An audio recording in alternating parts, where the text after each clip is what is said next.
Oh, God, I had a feeling. Okay. You want to know how I got down these stairs? From falling?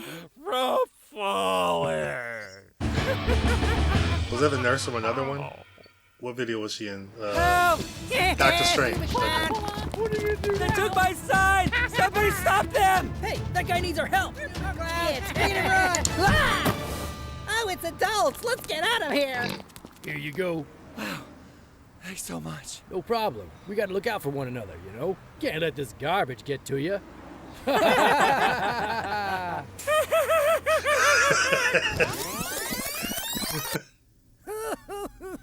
Have you ever heard of the Murray Franklin Show? I'm gonna be on it tonight. You can go, Gary. You were always nice to me. Hello, police? I want to report a murder, and I actually know where the killer's gonna be tonight. Please welcome Joker. Ah, get on the ground! You're under arrest! Please, dirtbag! She's claiming he's my son, Martha.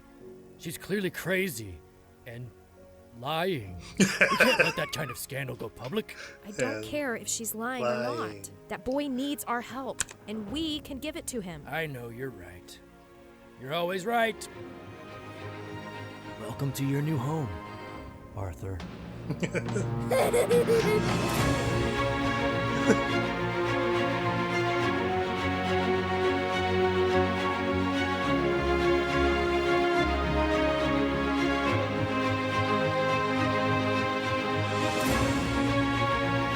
Where's Bruce? Oh, that's right. He's a kid, so he wasn't born yet. Okay, there we go. I'm thinking of the actual movie.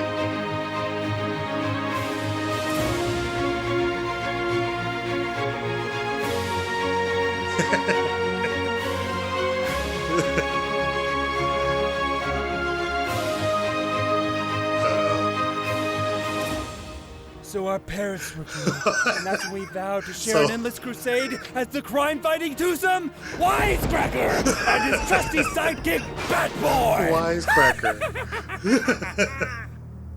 Hey, what's up? I'm Bad Boy. Okay, something has gone wrong. This feels really weird. Wait a minute.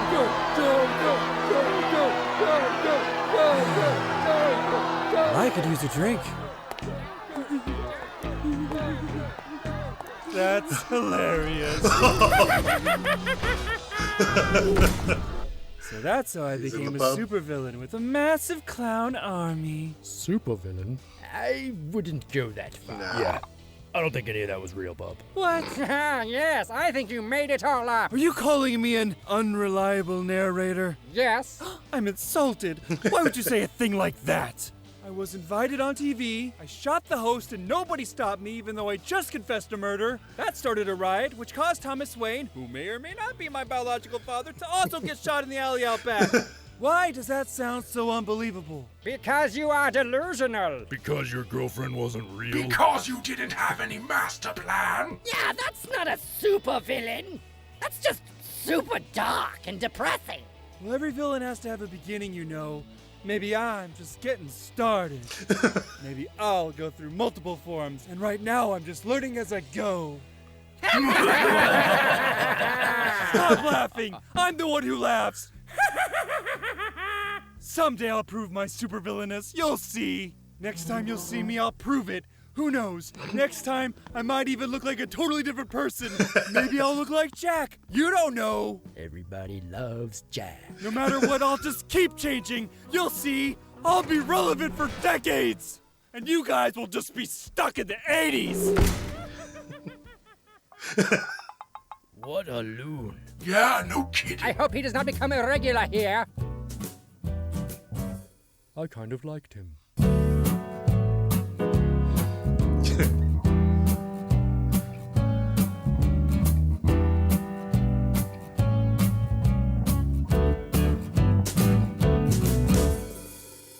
Get your fingers out of my mouth.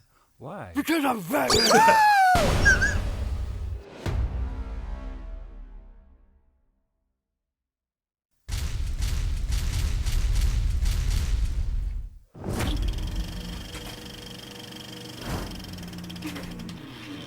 studio who won't release the Snyder Cut, and this guy. I'm sorry, you have the most beautiful feet.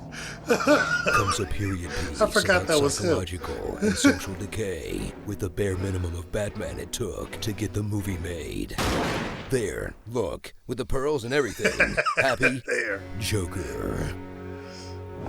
Prepare for a film the media said was too dangerous for you to see, which made audiences way more excited than regular marketing ever could have. Cruising its way to $1 billion on a $55 million budget because it got hyped like a cinematic fear toxin that would turn you into the Joker, even though it ended up being a mumblecore Scorsese riff about the world's saddest clown.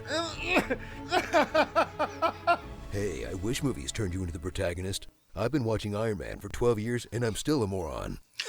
Journey to 1980s Gotham, where the garbage is high, the clown rental business is booming, and everything is yellow. From this urban squalor, a Joker will rise in Arthur Fleck. And if Marvel is known for making their heroes get ripped, DC will one-up them by making their star get ribs. He's a loner who deserves all your sympathy for being poor and mentally ill, but earns all of your contempt for being a viral video star and wannabe comedian. He's got the faded hoodie and everything. Dude looks like he's about to ask you to do his podcast. Go back to the open mic, you piece of Boo! Some Jokers are in it for the ego. Some just want to watch the world burn. Now, this version is here to teach you a lesson. You should show more compassion for the mentally ill, or they'll snap and kill you. Hey, wait a minute.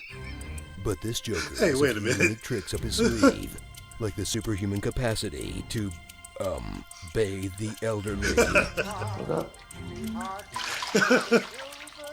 Sleep in a refrigerator. Part was odd. And instead of writing damaged on his forehead, just damage his forehead.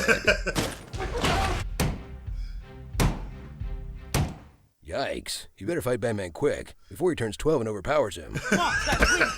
Turns 12. Experience a film with one of the all-time great Joaquin Phoenix gangly loner performances, and one of the, let's say, third most uncomfortable Joaquin Phoenix interviews. We're having fun. That's fun? Let's say third. Do I have a large frog in my hair? No. Something's crawling out of my scalp. That shows off one of the greatest actors of our generation's incredible range, from laughing normally to laughing because of a medical condition.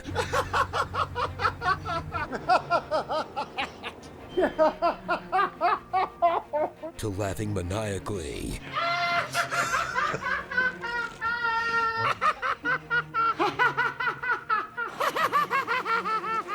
To cry laughing. To every laugh in between. You know, you'd think a film that was 70% laughing and dancing would be more upbeat, but the other 30% is getting the crap kicked out of him. That punch always gets me for some reason. Jeez. Do you feel some type of way about society? This movie does. And the message is going to be in close up and bold, just in case you missed it.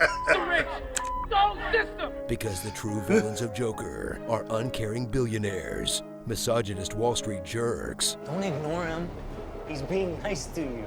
Lack of government funding. The city's cut funding across the board. Social services is part of that. And easy access to guns. You gotta protect yourself out there. So wait, it wasn't an incel rallying cry or an anti-SJW screed? How is it possible that every hot take about this movie was wrong, including the directors? So enjoy a Joker movie that's such a thoughtful, challenging comic book movie. It almost qualifies as a movie with a take on the iconic character that perfectly fits our current day and age, that isn't fun like the 60s, innocent like the 80s, grim like the 2000s, or embarrassing like the 2010s, but exists less as a story than a piece of content to hysterically react to, then immediately forget until the next outrage comes along. Everybody just yells and screams at each other. I'm so sick of this society.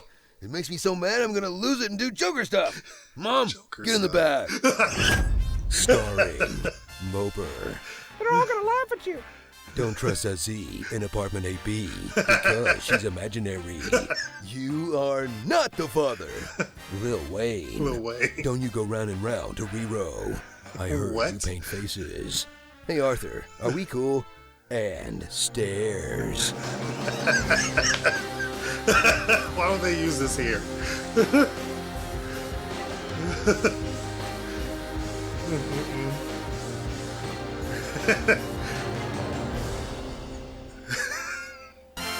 Dance Dance Revolution.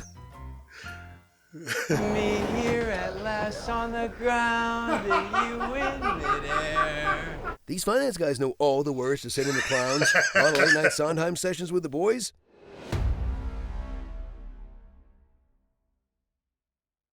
So, you have a movie for me? Yes, sir, I do. I was thinking we could make a Joker movie. Okay. Is he gonna get the word very added to his damage tattoo? What? Oh, no. Not that version of the Joker. Completely different Joker. But if he doesn't have damage tattoo on his forehead, how are people gonna know that he's damaged? Oh, they'll know it. Don't you worry about that. The whole thing's gonna be an origin movie taking place in 1981. An origin movie? Yeah. You know, people love the Joker, so I figure we could show his origin story. I don't know. I feel like one of the things that people love the most about the Joker is that he doesn't really have a clear origin story. There are a lot of YouTube videos theorizing about that. Yeah, and we need people to make theory videos about our movies. Well, you really care about theories, huh? Yeah, I do. I mean, they're essentially free publicity, and I do not like spending money. Oh yeah, you hate that. I do. I just feel like if we give the Joker an origin story, it's gonna be tough for YouTubers to, you know, come up with theories. Actually, it'll be super easy. Barely an inconvenience. Oh, really? Yeah, I mean, these YouTube people can make theories out of everything. Here, have a chat with my theory guy. He'll put your mind at ease. What? You have a theory guy? Yes, sir, I do. Okay,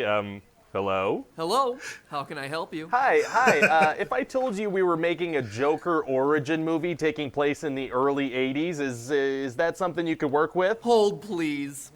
Joker origin movie, early 80s. Got anything for me? Yes, sir, I do. God, that's what I love about you. Fast as lightning. That's why you pay me the big bucks. I actually wasn't aware that we were paying you at all. I just take it out of your wallet. Oh, petty theft is tight.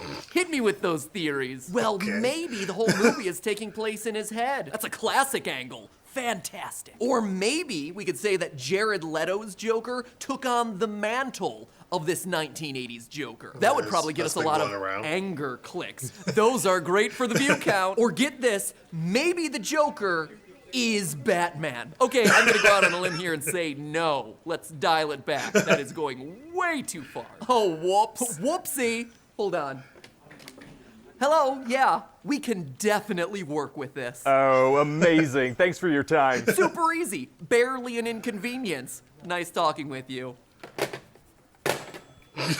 What a nice guy. I'm keeping your phone, by the way. I like it. Oh, that's so mean. So what actually happens in the movie? Well, we're gonna follow this guy, Arthur Fleck, right? And he has this thing where he laughs uncontrollably in inappropriate situations. Oh, I have that with smiling. Me too. Wow. So anyway, Arthur's having a really hard time. He works as a clown, he takes care of his mom, and he has several mental illnesses. Oh, what does he have? You know, just the vague kind we can use as an excuse for violent outbursts later. That's probably fine. So Arthur just wants to be loved and make everybody happy, but people are super mean to him and the system is just beating him down. What system? The system.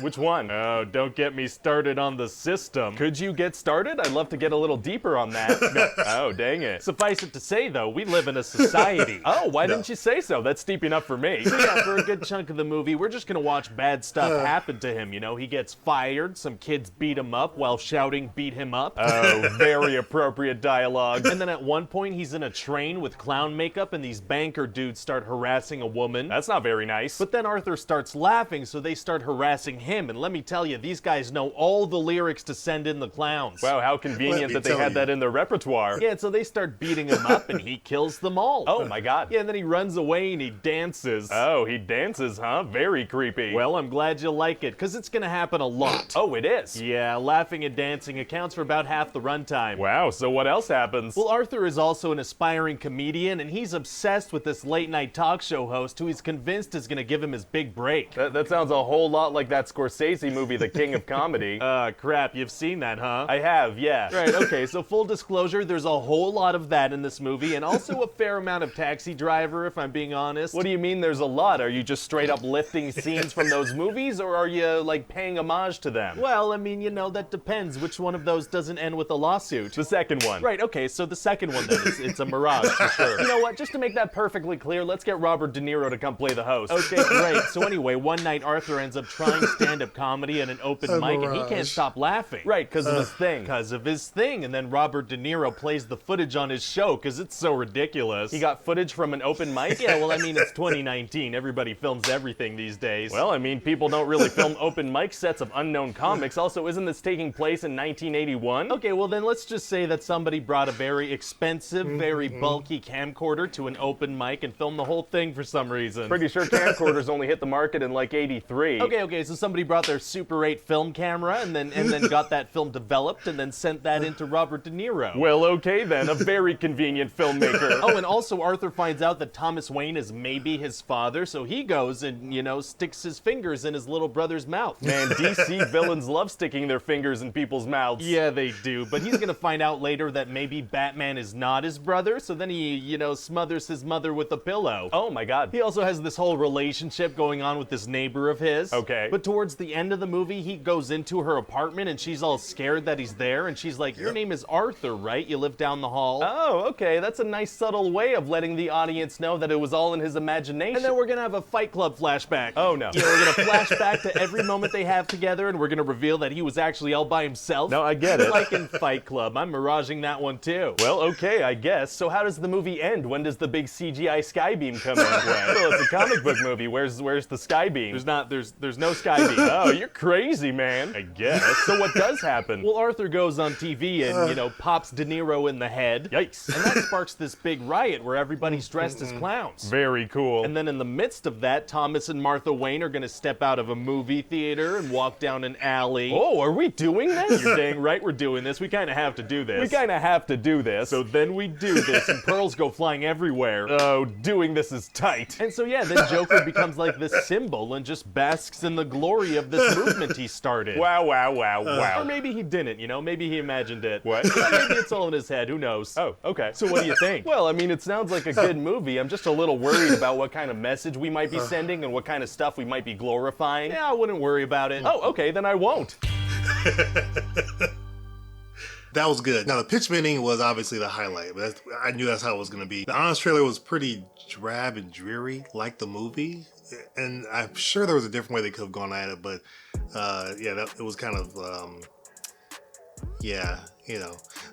How it should have ended had some funny parts in there, especially when Batman shows up, always when Batman shows up, but neither of these were at the level of pitch meeting. So pitch meeting obviously wins this by far. Let me know in the comments though, what was your favorite thing about the film Joker? I think it was a great film from the aspect that it was a very great actor-driven film. The movie itself, if you take Joaquin Phoenix out of it, isn't all that great, to be honest. I'm not sure what other actor could have portrayed this the way that Joaquin Phoenix did, but I thought that the film was great because he was great in it. He played Arthur Fleck very well, and it was cool to kind of get some background on the character, even though I do prefer Joker being this mysterious figure that you don't know kind of what his background is and what his past looked like, things of that nature. They did it in Batman Mask of the Phantasm, which is one of my favorite Batman films ever, and I like some of it there, but you just get little bits and pieces. You don't get the whole picture. And then we've seen it in 1989 Batman. We get bits, like little tiny bits in The Dark Knight, but it's in a way that's still mysterious and still leaves the door open to be, you know, kind of your own take on what happened in his life.